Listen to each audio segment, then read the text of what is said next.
Ngiem mentah ini kisngi jong ke social media. Ban apreng jo fi nget fi ju follow ye kibrio ki ba fi eat fi itu. But kam tam ye celebrities.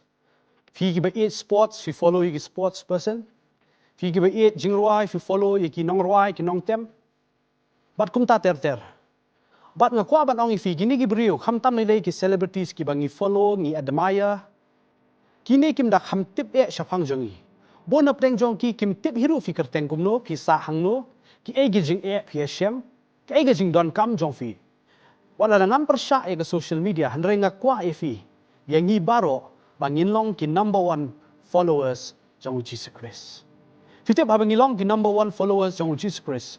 U Jisu u itu yang aba ni fi. Kum kibrio ki ba bunsin onda ki la paunam ki la rius pa lelei. Kim itu shu yang aba ni fi ki baret. Hanre nga kwa ban ong ye fi.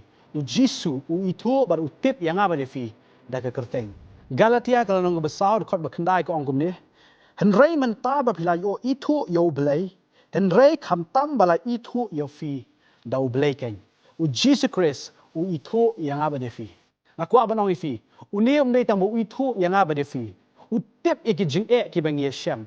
U tip ye ki problems ki jong fi. Ayub ye kendu ka iaphi sngewthuh ka jingeh jong fi. U sngewthuh u Jisu.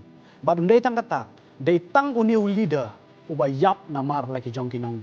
Dei tang uniu leader uba shim no ye ga jingle ran jongi. Dei tang uni uba shim ye ga pop ye ga sang ga jingi baroh.